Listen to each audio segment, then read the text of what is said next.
अस्सलाम वालेकुम नाजरीन, प्रोग्राम बिजनेस डिबेट के साथ मैं हूं आपका मेज़बान एशर कादरी।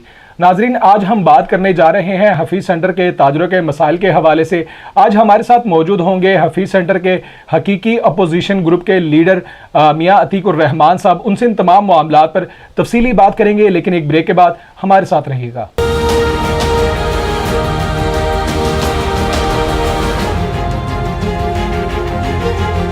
वेलकम बैक नाजरीन, प्रोग्राम में मैं जनाब मियां अतीकुर रहमान साहब को खुशामदीद कहता हूं। अस्सलाम वालेकुम सर। वालेकुम सलाम। अच्छा मियां साहब, ये बताइएगा कि हफीज़ सेंटर में दो जमातें पहले से मौजूद हैं, सियासत कर रही हैं और ताजरों के मसाइल के हल के हवाले से दावे भी कर रही है। जो इत्तेहाद ग्रुप है, इसके कायम करने की वजह क्या है? बिस्मिल्लाहिर्रहमानिर्रहीम। इलेक्शन 2018 जब हुआ तो खिदमत ग्रुप इलेक्शन हार गई और ट्रेडर लीग इलेक्शन जीत गई, और उसके बाद जब प्लाज़ा मतलब कि चलता रहा, मामला चलते रहे, तो खिदमत ग्रुप जो थी वो चली गई अपने, आप कह लें अपनी दुकानों पर बैठ के जाके। उनके जो सदर थे फयाज भट्ट साहब, वो अपने घर चले गए और प्लाज़े को बेयारो मददगार छोड़ दिया। और प्लाज़े में समझ लें कि जंगल का कानून हो गया, जिसको मर्ज़ी आप थ्रेड कर लें, ज़दोगोब कर लें, उसको जो मर्ज़ी कर लें। तो उसके बाद फिर हम दोस्तों ने बैठ के फिर एक लाएमल बनाया कि हमें इस प्लाज़े में ओपोजिशन को कायम रखना है। तो तब से लेके अल्हम्दुलिल्लाह आज 3 साल हो गए, तो हमने इस प्लाज़े की में ओपोजिशन की है, और इनकी करप्शन, इनकी जो भी चीज़ें थी सबके सामने। किरदार क्या रहा अपोजिशन का? एक जैसे कि होता है मुल्क की सियासत में भी अपोजिशन पार्टी आपने देखी होंगी। हफीज़ सेंटर में एक बहुत बड़ा प्लाज़ा है जो एशिया के हवाले से, इलेक्ट्रॉनिक्स के हवाले से एक बहुत बड़ा नाम है। हफीज़ सेंटर में इत्तेहाद ग्रुप ने आज तक उसकी कारकर्दगी क्या रही? ताजरों के मसाइल के हल के हवाले से क्या किरदार रहा है?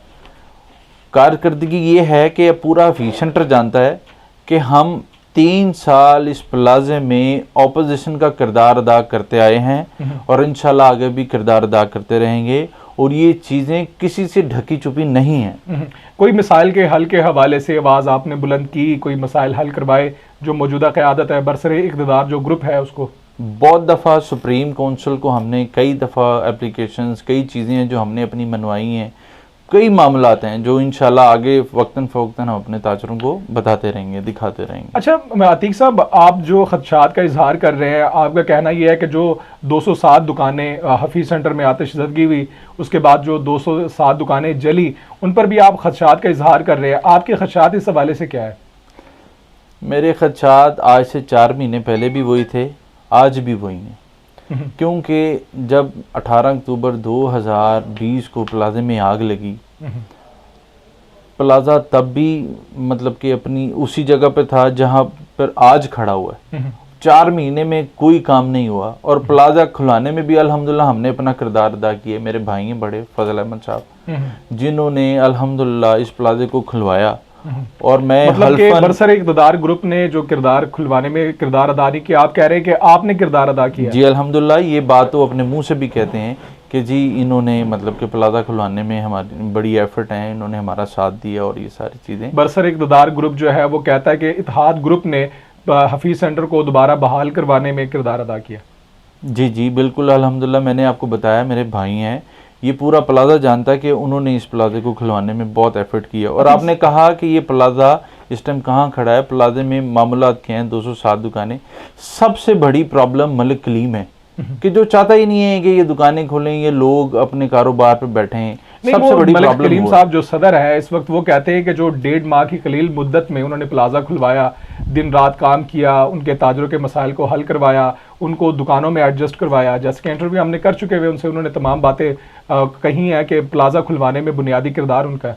मैं आपको बताता हूँ, 207 दुकानें जली थी इस प्लाज़े में, और आज भी वो दुकानें बंद हैं। बाकी पूरे का पूरा प्लाज़ा ठीक था, और आज अल्हम्दुलिल्लाह वो खुला हुआ है। मतलब जो दुकानें जली थी वो आज भी वैसी हैं, बंद पड़ी हुई है, उसमें वो आज भी वैसी हैं, उनमें कोई पेशरफ्त नहीं है। बस जी वो रिपोर्ट्स आ रही हैं। जब प्लाज़ा सड़ा 2020 में 18 अक्टूबर को, तो जी हफीज़ सेंटर के ताजरों को एक आप कह लें कि लॉलीपॉप दिया गया कि रिपोर्ट्स आ रही हैं, रिपोर्ट्स आ रही हैं। से क्या मुराद है? अगर दुकानें जली हैं, 207 दुकानें जली हुई है, तो बहाली का कहा जा रहा है, आप भी कह रहे हैं कि बहाल करवाया। बहाली से फिर क्या मुराद है? दुकानें तो बंद है अभी।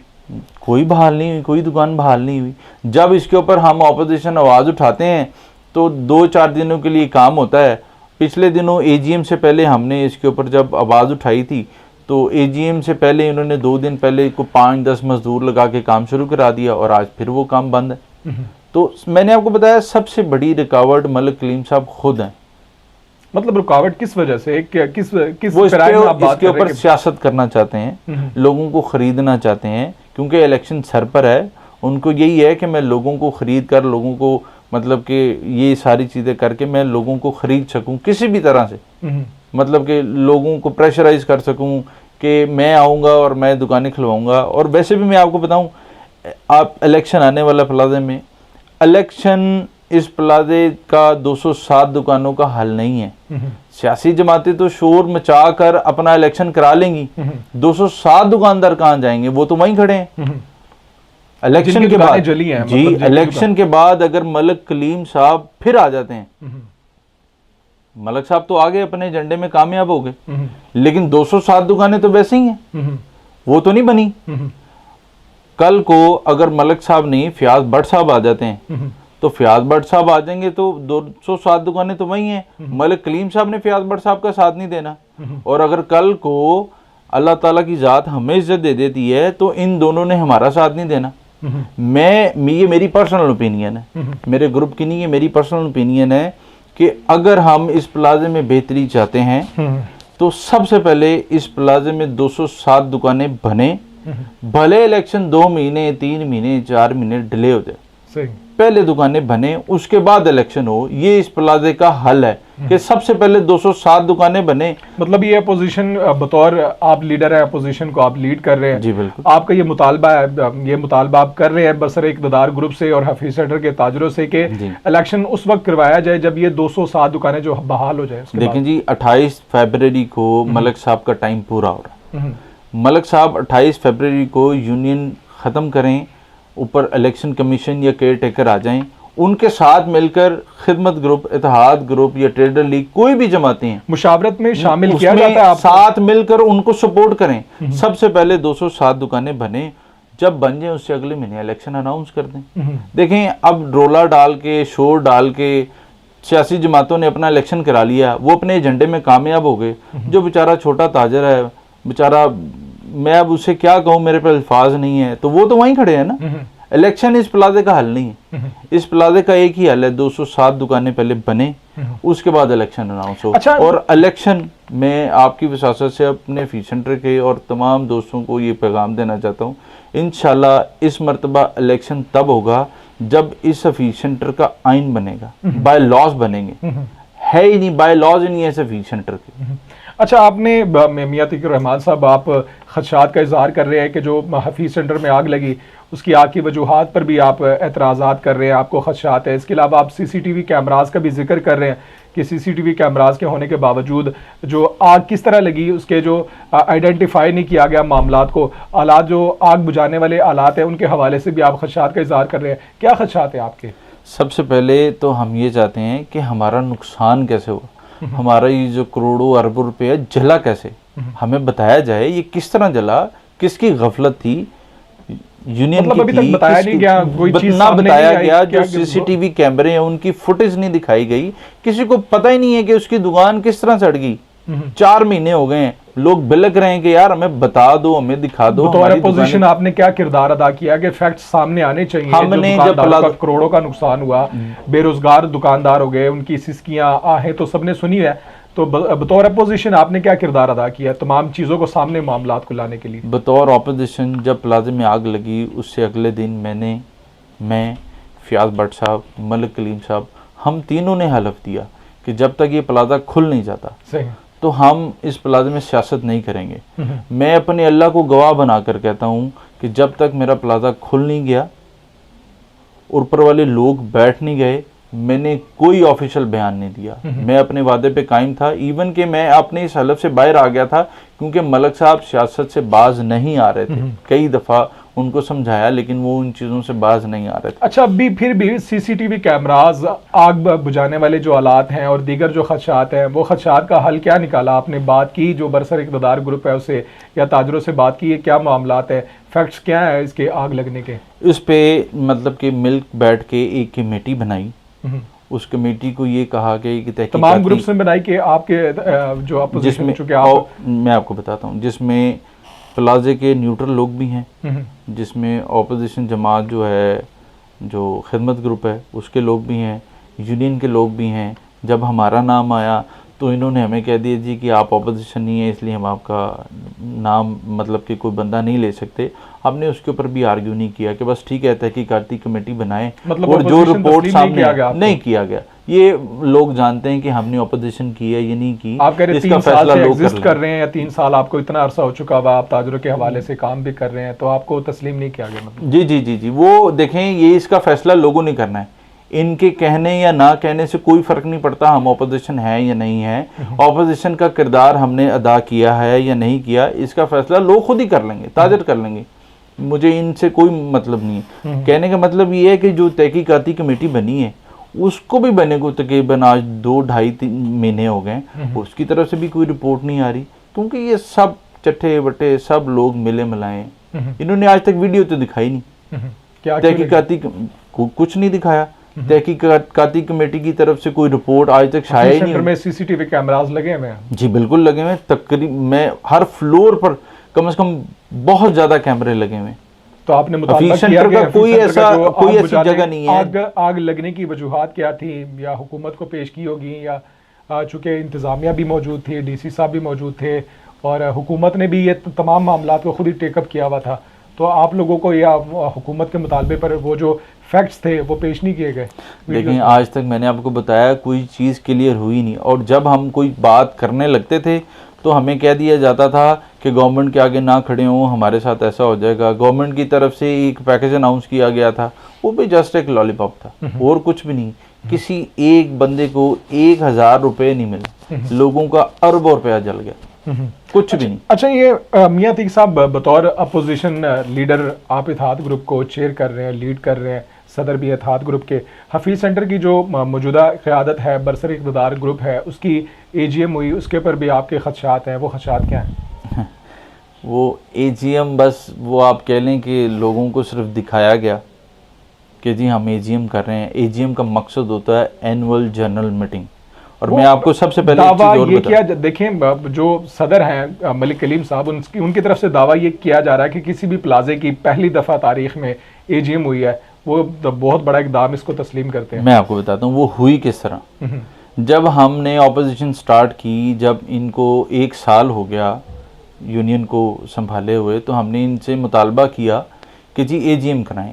AGM होती है एनुअल जनरल मीटिंग, ये हमारा मुतालबा था बतौर इत्तेहाद ग्रुप का मुतालबा था, क्योंकि खिदमत ग्रुप तो था ही नहीं, खिदमत ग्रुप तो आई 2.5 साल के बाद। सही।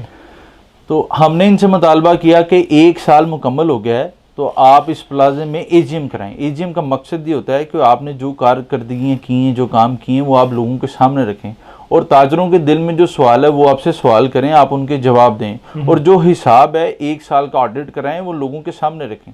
AGM का जो तरीकाकार होता है, पहले आप अपने हिसाब कराएं, हिसाब का ऑडिट कराएं, ऑडिट को टेबल पर रख ऑडिट कर करवाया गया, पहले माजी में कभी हुआ ऑडिट? कभी नहीं हुआ। पहली दफ़ा यूनियन की तरफ से 2019 में एक अनाउंसमेंट चली कि जी अक्टूबर 2019 में AGM होगी, 2 साल बाद। लेकिन यूनियन टाल मटोल करते करते करते करते, क्योंकि इत्तेहाद ग्रुप की तरफ से बहुत प्रेशर था, हमने सुप्रीम काउंसिल को भी बड़ा प्रेशर दिया था कि हमें हिसाब चाहिए, तो वो करते करते डिले करते करते जब कोविड आ गया तो कोविड में फिर मामला चेंज हो गए।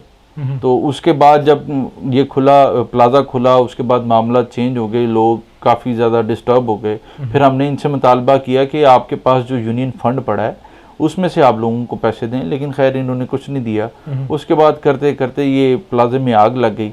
तो कहने का मतलब है यहाँ पर अपनी टीम को, इत्तेहाद ग्रुप के एक एक मेंबर को मैं यहाँ मुबारकबाद देता हूँ कि ये पहली दफ़ा हिस्ट्री में पहली दफ़ा इस प्लाजे में AGM हुई है, और वो भी इत्तेहाद ग्रुप के दोस्तों की वजह से, उनकी मेहनत की वजह से। ये हमारा मुतालबा था 2018 का, जो इन्होंने 2020 में शिरकत की AGM में बिल्कुल की। जब वहां पर हमने देखा जो अपने हाथों से बनाए गए हिसाब था उसमें कई ज़्यादा गलतियां थी, तो वहाँ पर हमने उसका बायकॉट भी किया। और जब हमने उनसे जो दूसरा ग्रुप है खिदमत ग्रुप, जब उनसे सवाल किया, उन्होंने सवाल ही कोई नहीं किया। जब हमारी बारी यही, हमने सवाल ही हमने किए थे, 2 सवाल किए और उसके बाद उन्होंने शोर मचाना शुरू कर दिया कि जी एजीएम होगी। वो तो जस्ट एक लोगों को दिखाया गया, सब लोग जानते हैं कि क्या था। जब ऑडिट ही नहीं हुआ तो हिसाब कैसा? ऑडिट होगा तो पता चलेगा ना कि ये हिसाब का है। अब 2019 के कुछ ऐसे बिल्स हैं जो इन्होंने 2000 के, ये जो 19 का जो हिसाब है उसमें डाले नहीं है। इंशाल्लाह मैं लोगों को दिखाऊंगा वो कौन से हैं, मैं प्रूफ के साथ दिखाऊंगा कि इन्होंने 1 जनवरी 2019 से लेके 31 दिसंबर 2019 का हिसाब तो दे दिया है। उसमें कुछ ऐसे बिल्स हैं जो इन्होंने उस हिसाब में डाले ही नहीं। जब वो हिसाब में डाले नहीं तो इनका हिसाब कैसे टैली है, किस तरह इन्होंने हिसाब दे दिया? वो इंशाल्लाह वक्त आएगा, मैं अपने दोस्तों को, ताजरों को दिखाऊंगा कि वो क्या है, और इंशाल्लाह प्रूफ के साथ दिखाऊंगा। अच्छा, आप चूंकि सोशल मीडिया पे हमने भी देखा, जो इत्तेहाद ग्रुप है उसकी जानिब से हफीज़ सेंटर का जो बरसर इक़्तिदार ग्रुप है उसके हवाले से कहा गया कि स्क्रैप में करप्शन की, अकाउंट्स बैलेंस के हवाले से जिक्र किया जाता है। उसके अलावा जो मामलात हैं बरसर इक़्तिदार ग्रुप के, उन पर भी शदीद जो तहफ़्फ़ुज़ात हैं और ख़दशात हैं उसका इज़हार किया जाता है। ये क्या मामला है, इसके हवाले से बताइएगा। सबसे पहले आपने जिक्र किया स्क्रैप का। आज से 2 साल पहले इन्होंने स्क्रैप सेल कर रहे थे, इन्होंने किसी को मतलब कि बेचा, इनके मुताबिक बेचा नहीं, वो तो चोरी हो रहा था। तो हम दोस्तों ने इनको मतलब कि इनकी आप कह लें कि फील्डिंग लगाई थी, इनको पकड़ना है। जब इन्होंने ये स्क्रैप बेचा तो 2 ट्रकों का जो सामान था, स्क्रैप था, वो इन्होंने तकरीबन 39,000 रुपये में बेचा। तो रात 2:30 बजे जब हमने आके इनको पकड़ा तो ये सारे के सारे भाग गए। तो वहाँ पर जब इनसे ये सवाल किया गया तो ये स्क्रैप आपने कितने में सेल किया है, तो उन्होंने कहा जी हमने ये स्क्रैप जो है 39,000 रुपये में बेचा है। जिस परफॉर्मे के ऊपर और जिसके ऊपर अप्रूवल हुई उसके ऊपर मलिक कलीम साहब और बशारत बलोच जो जनरल सेक्रेटरी हैं उनके साइन थे। सुप्रीम काउंसिल के जो चेयरमैन हैं उनसे भी मेरी बात हुई, उन्होंने कहा जी इसकी अप्रूवल मलिक कलीम साहब ने दी है और बशारत बलोच साहब ने दी है। तो वही स्क्रैप मैंने इनसे पकड़ कर मौके पर मैंने अपनी कस्टडी में ले लिया। फिर मैंने इनसे कहा ये जो आप 39,000 रुपये का स्क्रैप बेच रहे हैं, ये स्क्रैप आप मुझे दे दें 50,000 रुपये में। मैंने उनसे वहां पर खड़े खड़े 50,000 रुपये देके वो स्क्रैप मैंने इनसे खरीद लिया। और अगले 2 दिन बाद वही स्क्रैप मैंने 2,20,000 रुपये में बेचा। और उसके जो पैसे थे मतलब वो आपने खरीद कर जो 39,000 में बेचा जा रहा था उसको 50,000 में आपने खुद खरीदा और फिर आपने 2 लाख कितने में बेचा? 2,20,000 रुपये में बेचा। और इसके तमाम ताजर गवाह हैं, सुप्रीम काउंसिल गवाह है। उसके बाद जो ऊपर के जो मेरे पास पैसे बच गए थे जो 2,20,000 रुपये, क्योंकि मैंने अपना 50,000 अपनी जेब में डाल लिए, जो पैसे बचे उसका मैंने चेक बना के सुप्रीम काउंसिल में जमा करा दिया।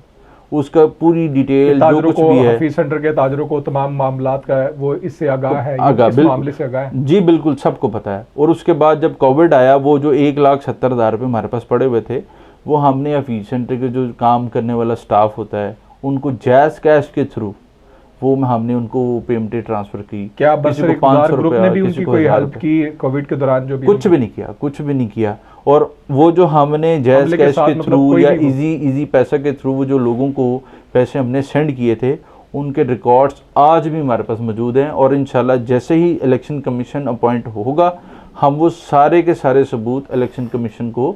अच्छा, 2 माह के बाद इलेक्शन आ रहे हैं। हफीज़ सेंटर के एक बहुत बड़ी मार्केट है, पूरा जो खासकर पूरा पंजाब है इसकी तरफ देखता है। यहाँ सारी जो मामलात हैं इलेक्ट्रॉनिक्स के हवाले से वो हफीज़ सेंटर से देखे जाते हैं। आप लोग क्या एजेंडा लेकर आ रहे हैं, आप लोगों का किरदार क्या रहेगा इलेक्शन में, और इलेक्शन की तैयारियां क्या चल रही है आपकी?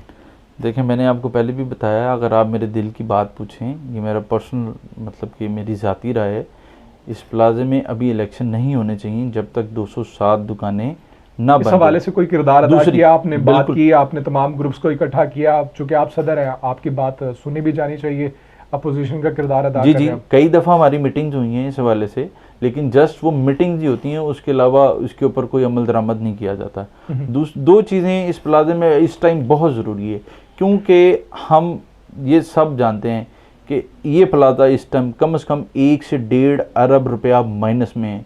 कोई इस बात को माने ना माने, क्योंकि 40 से 50 करोड़ रुपये यूनियन के मुताबिक इस प्लाजे के ऊपर लगना है, इन दुकानों के ऊपर, तब जाकर ये प्लाजा अपनी शक्ल में खड़ा होगा।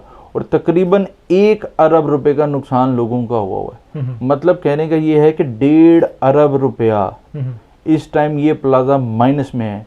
और मैं आपको एक चीज़ और बता दूं, जब इन्होंने 29 जनवरी 2020, ये 3 से 4 दिन पहले जब इन्होंने एजीएम की थी, इनका अकाउंट बैलेंस जो आपने बात की 2 लाख, तकरीबन 2,25,000 रुपये पड़े हैं। सिर्फ यह फीस सेंटर का अकाउंट बैलेंस है, जिसमें अल्हम्दुलिल्लाह सवाल उठाया कि पैसे कहाँ गए, जो फंड्स थे वो कहाँ पर गए, आप लोग कई बार मैंने सवाल उठाया, लेकिन उसका आगे से कभी जवाब नहीं आया, कभी जवाब नहीं आया।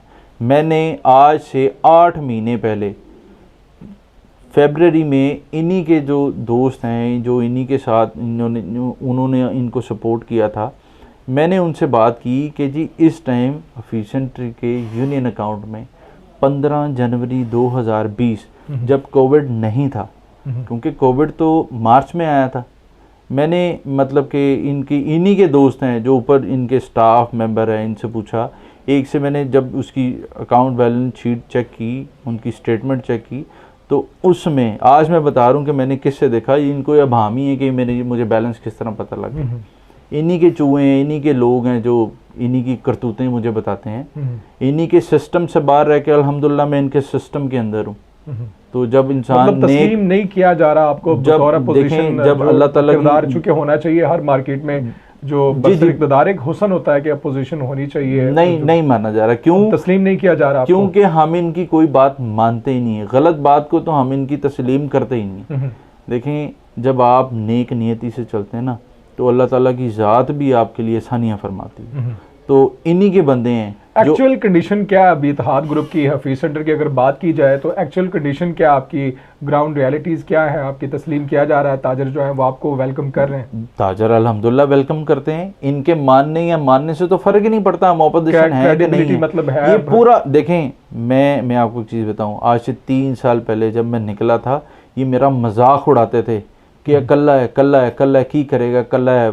इन्होंने मुझे बड़ा प्रेशराइज किया, बहुत कुछ किया। अल्हम्दुलिल्लाह आज मेरे साथ मेरे दोस्त लोग खड़े हैं, और ये जमात है जिसने इनसे पूछ इनको, मेरे पास अल्फाज नहीं है कि कहने के लिए कि ये बेबस है हमारे आगे। और इंशाल्लाह इनकी हर एक चीज करप्शन है, इंशाल्लाह हम दोस्तों को, क्योंकि आप अपोजिशन का किरदार अदा कर रहे हैं, आपका कुछ मुतालबात भी हैं इलेक्शंस के हवाले से कि कुछ चीज़ें करके उसके बाद इलेक्शन करवाने चाहिए।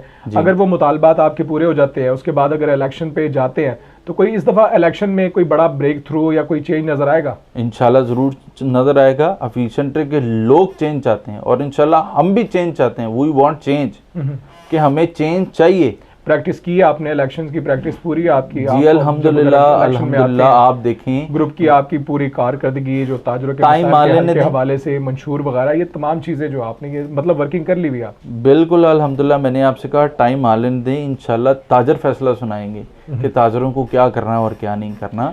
ताजर बेवकूफ़ नहीं है, पढ़े लिखे लोग हैं यहाँ पर सारे, सिर्फ बोलते नहीं कि अपना कारोबार करने आते हैं। लोग लड़ाई झगड़ा नहीं चाहते, और हम भी नहीं चाहते। इन्होंने 3 साल हमें बहुत उकसाया कि ये लड़ाई करें, झगड़ा करें, हम लोगों को बताएं ये बदमाश हैं, गुंडे हैं।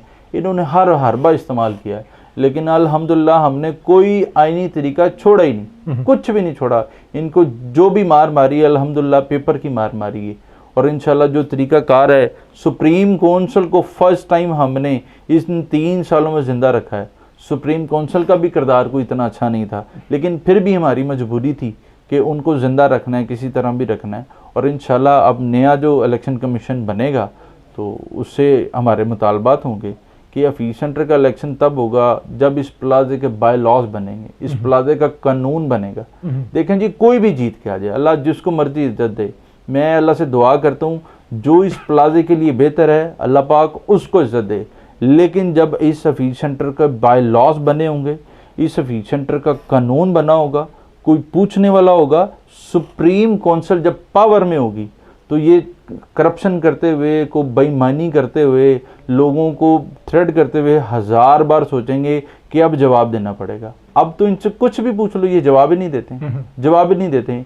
इनसे जो मर्जी कर लें, ये ढीठ लोग हैं। इनके आगे तो इनको पता नहीं खुदा का खौफ नहीं है, बस मैं इनके आगे जी क्या बिल्कुल नाजरीन, हमारे साथ मौजूद थे मियाँ अतीकुर रहमान साहब जो कि इत्तेहाद ग्रुप के सदर हैं और हफीज़ सेंटर के एक बड़ी और मौसर आवाज़ आजकल चूँकि तमाम मामलात के हवाले से अगर मार्केट्स में सोशल मीडिया पे और मीडिया पे सुनाई देते हैं। हफीज़ सेंटर के जो बरसर इक़्तिदार ग्रुप पहले जो रहे और जो अब भी हैं, उनके हवाले से उनके अच्छे इक़दामात को ओबलाइज भी किया जाता है, सामने लाया जाता है और उनके जो ताजरों के लिए फ़लाह के लिए कोई इक़दामात नहीं किए जाते, उन पर आवाज़ भी बुलंद की जाती है। इत्तेहाद ग्रुप पुरुमीद है कि आने वाले इलेक्शन में उनका एक बहुत बड़ा किरदार होगा और वो पुरुमीद है जीतने के लिए भी। आज के इस प्रोग्राम के बाद इंशाल्लाह जो इत्तेहाद ग्रुप है उसका एक नई आवाज़ होगी, एक ताजरों में भी एक नई आवाज़ सुनाई देगी, उनके किरदार के हवाले से भी आवाज़ सुनाई देगी। आज के लिए इतना ही, हमें इजाज़त दीजिएगा। अल्लाह हाफिज़। मेहरबानी। मैं आपके चैनल की वसासत से अपने हफीज़ सेंटर के ताजरों से एक रिक्वेस्ट करता हूँ कि खुदारा मेरा तब तक साथ दें जब तक इस हफीज़ सेंटर के बाय लॉज नहीं बन जाते। इस हफीज़ सेंटर का कानून बना दें, यकीन करें आपको किसी ऑपोजिशन की ज़रूरत पड़ेगी नहीं। अगर कोई भी इवन कि मैं या मेरा कोई दोस्त, मेरी पार्टी का कोई बंदा 2 नंबरी या कोई चीज़ करेगा, उसको मौके पर सजा दें और नेक्स्ट टाइम वो करने के बारे में 1000 बार सोचेगा कि मुझे ये काम अब दोबारा नहीं करना। मैं आपसे रिक्वेस्ट करता हूँ, इलेक्शन तब तक ना होने दें जब तक 207 दुकानें बन ना जाएं, हफीज़ सेंटर का आइन बन ना जाए। उसके बाद अल्लाह पाक जिसको मर्जी इज्जत दे, उससे फ़र्क नहीं पड़ता। मैं दुआ करता हूँ अल्लाह ताला से कि अल्लाह पाक इस हफीज़ सेंटर में उसको इज्जत दे जो इस प्लाजे के लिए बेहतर है। मेहरबानी, शुक्रिया, अल्लाह हाफिज़। जी बिल्कुल नाजरीन, आपने जो इत्तेहाद ग्रुप के सदर मियाँ अतीकुर रहमान साहब की बातें सुनी। उनकी बातें जो है हफीज़ सेंटर के ताजरों के फलाह के हवाले से है, उनकी जो तरक्की के हवाले से हैं, कारोबार के फ़रोग़ के हवाले से हैं, उनके जो मुतालबात हैं वो भी। अपोजिशन जो है वो बड़ी खूबसूरती होती है, किसी भी अगर जो भी प्लाजे हों या कोई मार्केट हो, उसकी अपोजिशन खूबसूरती, उसके मुतालबात को मानना चाहिए, तस्लीम करना चाहिए, उसके जो भी चीज़ें ताजरों के फलाह के लिए मिलजुल कर इक़दामात करने चाहिए। इत्तेहाद ग्रुप भी ये बातें कर रहा है, लेकिन देखा जाएगा जो इलेक्शन आएंगे उसमें ताजर बरादरी जो है वो किन को सेलेक्ट करती है, किन को लेकर आती है, किन को अपना नुमाइंदा चुनती है। आज के लिए हमें इजाज़त दीजिएगा। अल्लाह हाफिज़।